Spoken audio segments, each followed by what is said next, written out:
Welcome to the Fantasy Throwdown Podcast, bringing you the latest updates from the world of sports, gambling, and pop culture. Because you can't have a show without hot takes or a Tiger King meme these days. Know what I'm saying? Now, with over 200 episodes and ready to get after it again, here's your host, Dwayne Callender.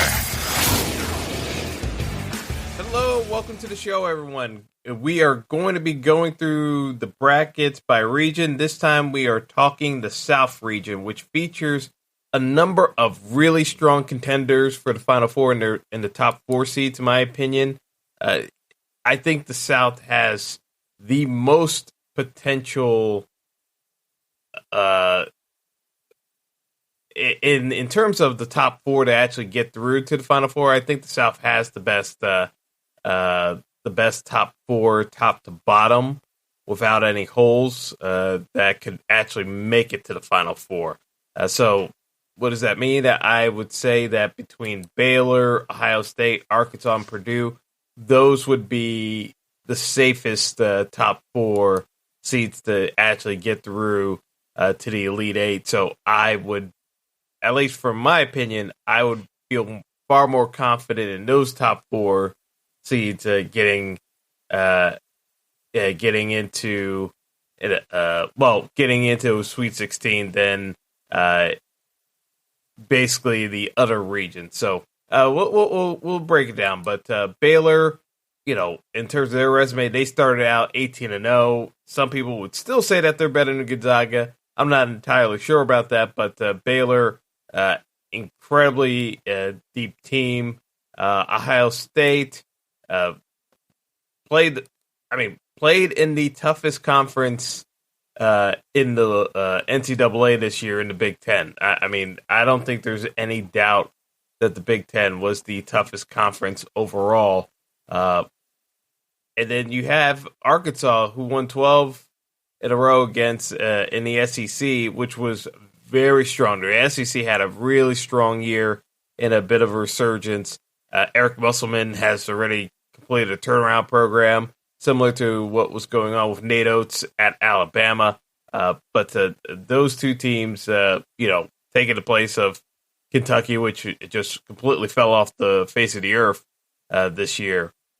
You've got a very strong Arkansas team that plays a frenetic pace that teams are not really that accustomed to and can get them out of their element. So I do think Arkansas is a very dangerous out in this tournament. And then you got Purdue, again, another Big Ten school, incredibly solid across the board. No real issues on this team outside of the fact that they're a young squad. But skill-wise, they are pretty much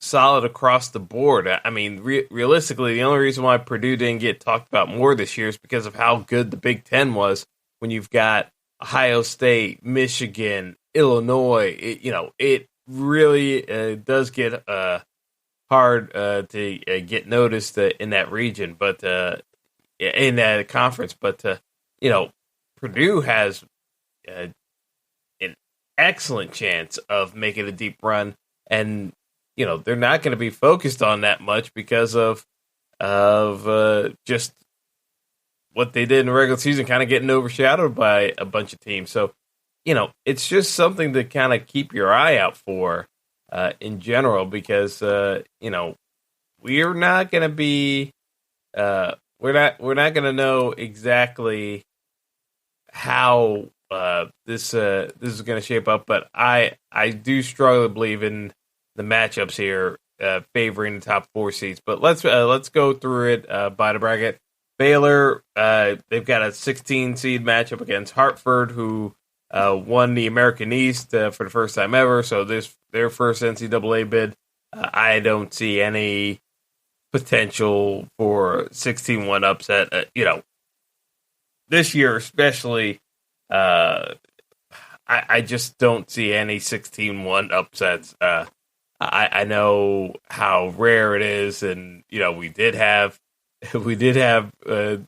the UMBC Virginia debacle a couple of years back, but I just don't see that remotely coming close this year, to be honest. But we have an 8-9 matchup between North Carolina and Wisconsin. Again, this is really tight because Wisconsin had a very solid year in the Big Ten, despite all the teams that they were going up against.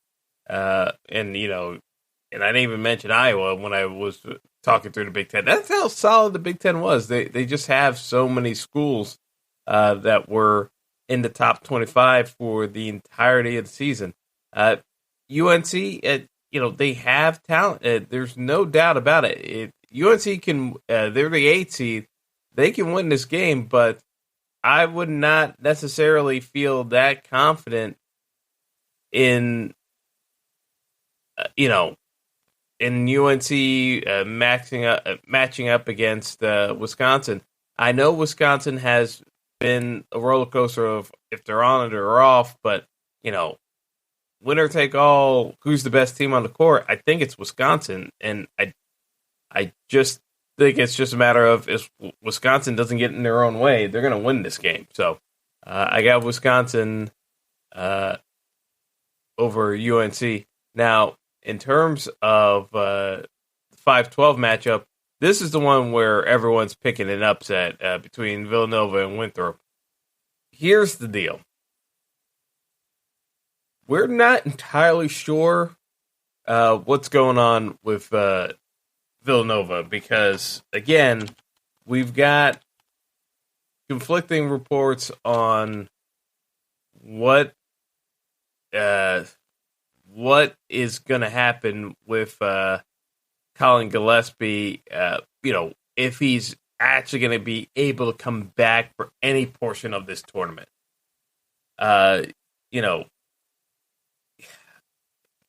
With the MCL injury that he's got, I just don't know what Villanova team we're going to get. So here's where, tournament strategy comes into play. Do I think Villanova is going to beat Winthrop? Yes. But am I absolutely confident that they're going to get past Winthrop? No. Do I think Villanova in their present state, can they beat Purdue? Absolutely not. I would be shocked if Villanova beats Purdue in the second round without Gillespie in the lineup. And by all accounts, it looks like he's not going to be available probably until the late stages of the tournament. And at that point, we're getting into a dicey situation where I don't really see where we're going to be able to get. I just don't see it where Villanova is going to make it past the first weekend. So at that point, I'm kind of looking at it from the standpoint of you can take a 5-12 upset with Winthrop just depending on the scoring style of your bracket. If it's add the value of the seed or multiply the value of the seed, this would be one to take a shot on because I don't see Villanova advancing that far past the first round in this opening round. So that would be one where you can kind of take a shot on and maybe score some additional points over the field. So it's worth a punt at least. Purdue versus North Texas. I already told you how high I am on the top 4 seeds in the South region. I see Purdue winning, and I see them winning in the second round against the winner of Villanova Winthrop. In the second half of the bracket, we got Texas Tech and Utah State. This is a tricky one for Texas Tech, mainly because Tech has beaten top teams and they've lost to a bunch of teams. It's a very volatile matchup because I can see this going either way between these two schools. Tech should be favored. There's no doubt about that.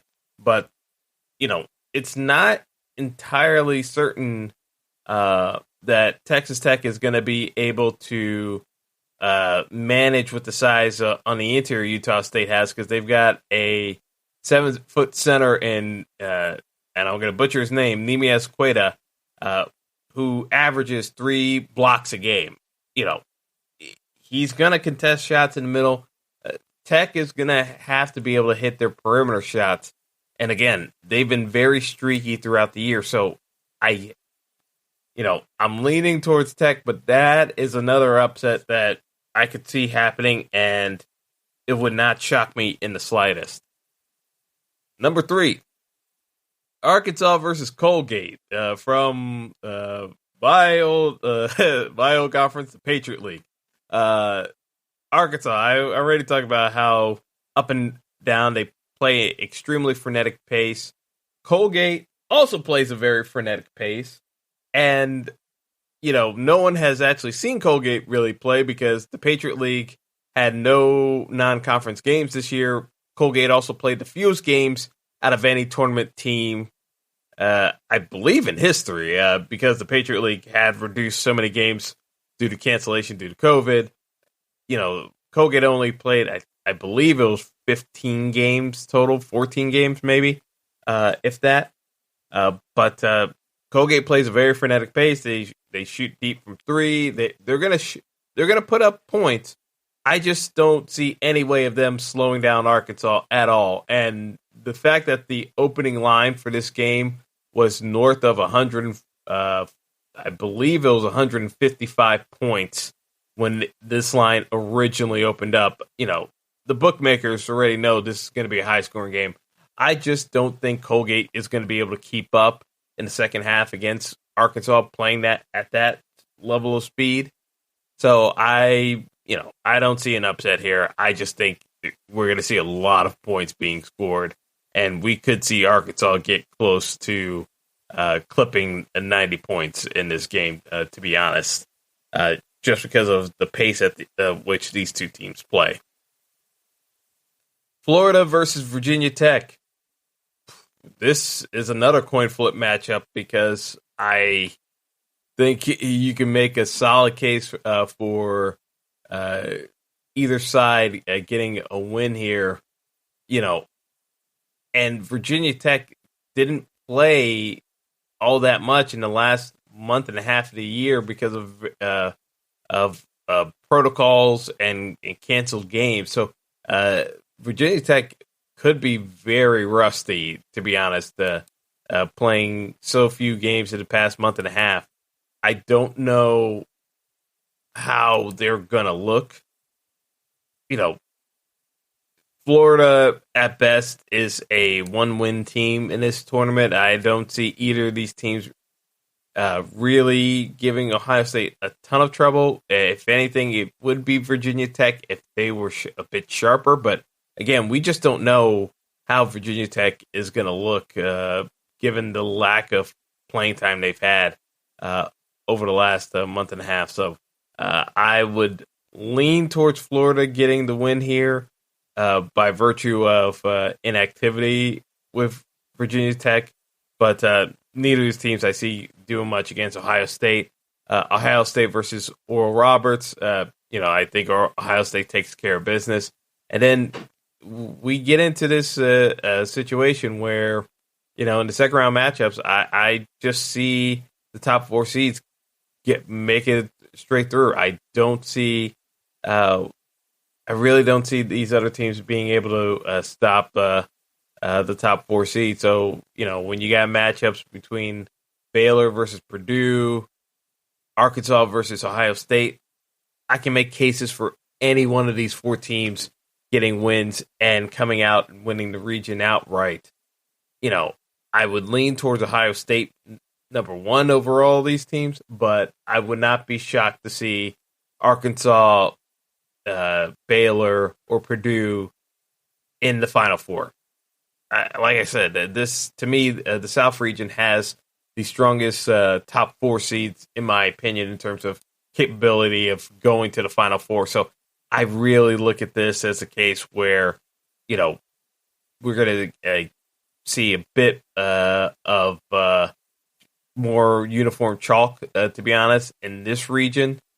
I think the Midwest region is where we're really going to have to concentrate on finding where we feel confident in with some of these picks. So that does it for the South region. Let's tackle the Midwest now, because that's where we're really going to have some difficulty feeling great about anyone not named Illinois or Houston. So Illinois, top seed in the region, won the Big Ten tournament, and I will have to say that this is one of the most dangerous regions. I won't say most dangerous. This is the most dangerous region in the entire tournament. This is the one that's probably going to blow up everyone's brackets if you don't get it right. And I'll be honest, there was a lot of improperly seeded teams, in my opinion, in this region, because some of these teams should have been either allocated to the West or moved to the South. But let's just get right down to it. You got top 4 seeds, 1 Illinois, 2 Houston. The 3 seed is West Virginia, whom I don't believe is a 3 seed. I think, again, right off the bat, I don't like the 3 seed, and I don't like the 4 seed in Oklahoma State. I really don't like either the 3 or the 4 seed. So that's why I look at this as like, these are the types of issues that crop up, and you can really see how certain teams are going to have some difficult times. And, it's a tricky, some tricky matchup. So let's get into it. Illinois versus Drexel should be able to take care of business. I don't see any issues here going up against Drexel. Loyola Chicago, the one that made the Final Four run a couple of years ago, versus Georgia Tech, who won the ACC tournament and is on an incredible hot streak right now. I believe Georgia Tech is 11-2 since the beginning of 2021. Loyola Chicago is no way, shape, or form an 8 seed. They should have been a 4 seed in this region. How Loyola Chicago got the 8 seed in the same region as Oklahoma State getting the 4 is maddening to me. I don't know what the selection committee looks at when they're looking at some of these tournament resumes, but these two teams are flipped. And instead, you've got a potential where you should have had a Georgia Tech team that probably was a 7 seed or an 8 seed going into a 9 seed matchup. You've got two teams that definitely had capabilities of getting into the Sweet 16 going out before the first weekend. Because while I do believe Loyola Chicago is going to win this matchup, I can see Georgia Tech winning. But I'm not sold on Loyola Chicago knocking off Illinois. But if there was a 1 seed that I could see dropping before the first weekend ends, it is Illinois because of the Loyola Chicago potential. I think Georgia Tech would give Illinois trouble, but I think Loyola Chicago is the better overall squad. I think Loyola Chicago is a top 20 team in the league. In all of the NCAA this year, Ken Pom had them ranked, I believe, 8th overall in the tournament, which shows you how strongly they work out statistically. So Loyola Chicago is a very, very big problem for brackets this year, because they can easily blow up a bracket, and I wouldn't be shocked about it. So if you're playing multiple brackets, I would forecast the possibility of another Loyola Chicago run, because this squad may be better than the squad that made it to the Final Four a couple of years ago. And again, from a talent perspective, this is where I'm talking about. A lot of times in the NCAA tournament, you got to have certain factors of luck, and matchups play a role in where you get seeded, and positional matchups. But Loyola Chicago could be a very big problem to deal with. The 5-12 matchup, Tennessee versus Oregon State. Oregon State made a run to win the Pac-12 tournament. 12 seed, they seeded them in the same range as Georgetown. I don't necessarily agree with Georgetown or Oregon State getting those 12 seeds, but it is what it is. They got seeded there. I don't expect an upset here. I expect Tennessee to get the win here, but it is one of those cases where I see Tennessee getting the win, and it comes down to how much I don't think Oklahoma State's all that great. The issue I had with Oklahoma State is the fact that, I know everyone is big on, they talk about Cade Cunningham and how potential he is for being a top pick in the NBA and possibly being the top pick. I'm still not entirely sold on Cade Cunningham, to be honest. I really don't think so. When a team is based on the quality of one player, basically, it is one of those things where I look at the supporting cast, LaKelly and Avery Anderson, good players. I just don't have a great feeling about this Oklahoma State squad, and it's just me. Because I know a lot of folks have picked them to be a dark horse team in the tournament. I just don't see it. Do I see them beating Liberty? Yes. Do I see them beating Tennessee? I'm not entirely sold on that. I think against quality competition, I think they're vulnerable. And again, I think a lot of this leans on Cade Cunningham having an amazing tournament. And as I said, I'm still not sold on him just yet. So, for everyone saying he's the potential number one pick in the NBA draft, I got to see more. I really do need to see more. I can't be any blunter about that. So I'm going to be further down on Oklahoma State as than most people. And if it burns me, it burns me. But I kind of stand on that one. And when you're kind of coming into these brackets, you got to start formulating kind of where you're going to go with a number of these picks. So I'm going to be further down on Oklahoma State than most. San Diego State in the bottom half of the region as the 6th seed versus Syracuse, the 11th seed, who probably shouldn't have even made the tournament, but Jim Boeheim and crew are back in the NCAA tournament. And, I don't necessarily think Syracuse is going to blow any rosters this year. It's one of those it's one of those things where I guess it's a case where you could say, the 2-3 zone can give teams fits and cause them to be not as sharp. I just think that San Diego State's just a flat out better team.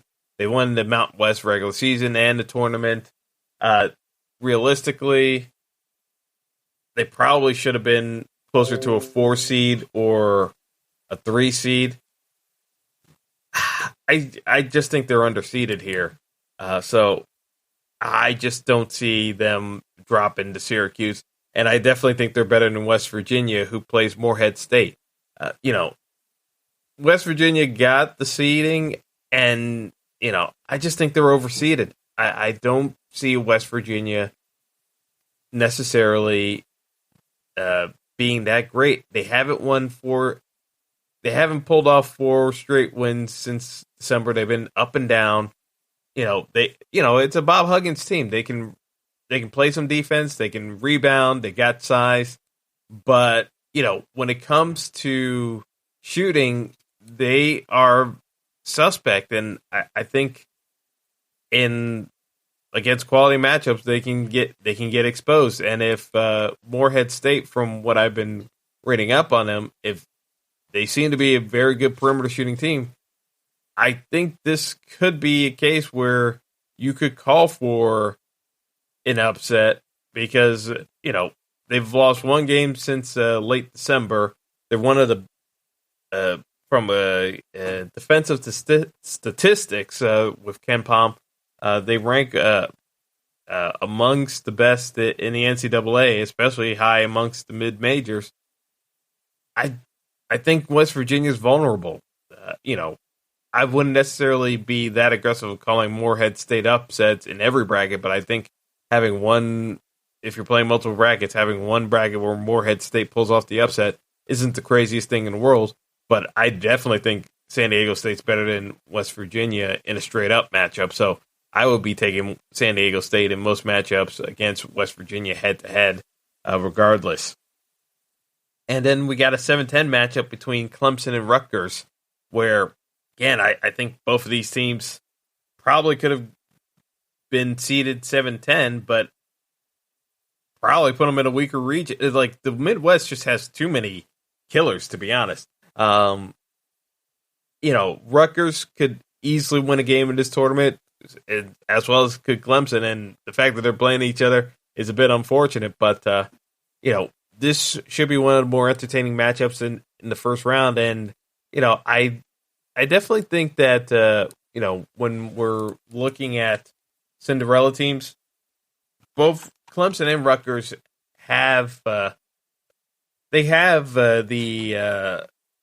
chance to do it. And, Rutgers was so bad for so long. This is Rutgers' first NCAA tournament since 91. If you don't believe, players that stuck around with a terrible team and helped bring them back, and you got Ron Harper Jr., yes, Jr., as in Ron Harper, point guard for the Clippers and more famously for the Chicago Bulls. You've got guys with pedigree. They can shoot the ball. They can play defense. Rutgers is a tough out, and Clemson, again, SEC was incredibly strong. I'm saying SEC. Clemson's ACC, but Clemson had a pretty strong year overall. And the reason why I was saying SEC is because they beat Alabama, but that was a non-conference game, obviously. But Clemson beat Alabama, they beat Purdue, they beat Maryland, they beat North Carolina, and they also beat Purdue. Not Purdue, I said Purdue, but Florida State. They've got a tournament resume that is very stacked. They've gotten the wins over the teams that they need to get wins against. This is one of those dark horse teams that you would talk about with the NCAA that, in certain circumstances, they can make a run to the Sweet 16 or Elite 8. I definitely see the upside there in the matchup. It's just that they got a very tough first-round matchup against Rutgers and an even tougher matchup in the second round against Houston, whom I expect to handle Cleveland State. Here's the deal with Houston. Kelvin Sampson has built a juggernaut that is the most unheralded juggernaut in the NCAA tournament because no one's talking about Houston, but they are number one in field goal percentage defense. They can actually shoot the ball. And, the biggest knock on Houston was the fact that they played in the American Athletic Conference. But the same knocks that you make against Houston are the same knocks that apply against Gonzaga. So Gonzaga seems to be getting the pass while Houston is completely flying under the radar. I don't necessarily see Houston losing in this bottom half of the region. I think, this is one of the stronger locks for making it to the Elite Eight. And because of how crazy the top half of the Midwest is, with Illinois, kind of having to get past that second round matchup, and you don't know if we get an upset there. I think the top half is going to be predicated on who wins the matchup between Illinois and the winner of Loyola Chicago, Georgia Tech, because I think they can beat Tennessee, and obviously I have Tennessee ranked ahead of Oklahoma State. So when you're looking at the bottom half of the draw in the Midwest, Houston can make their bed here and get themselves in favorable matchups. I think Houston is the most likely team to reach the Final Four in this region because of the teams Illinois has to go through in the top half. So I really do like Houston quite a bit. The struggle for them would be that second round matchup against Clemson and Rutgers. But as I said, it's not nearly as difficult of a path as Illinois has with the Loyola Chicago Georgia Tech matchup. So to me, Houston lucked out with not getting the top half of the draw and getting the bottom half of the draw. So, again, this is where you're kind of working out your strategy of where I want to go with my brackets, because I can see the scenarios where it works out for Houston, but not necessarily Illinois in this region. So that kind of wraps up the regions. But again, when we're talking about teams that can win it all, you're looking at Gonzaga, you're looking at you're looking at the Ohio States of the world. I'm definitely high on Baylor. If we're talking about the South region, I'm high on all top 4 seeds. But I really like Gonzaga out in the West. To be perfectly honest, I think the West is the weakest region overall, with the strongest team in the region.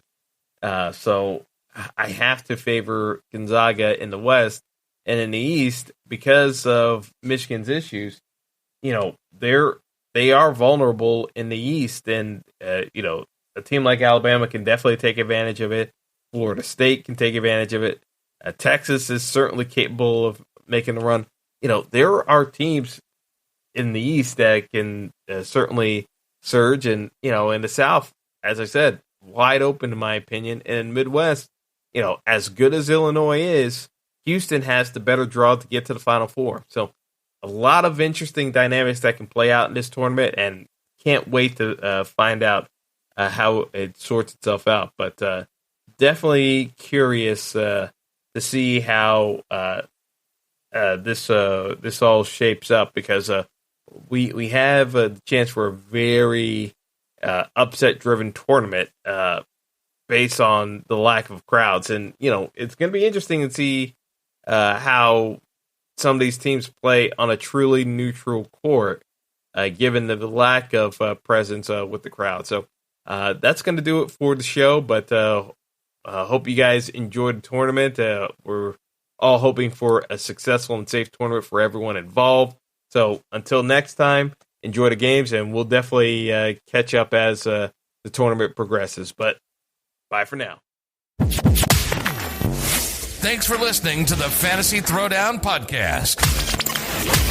Be sure to like and subscribe to the show on Apple Podcasts, Google Podcasts, and all other major outlets.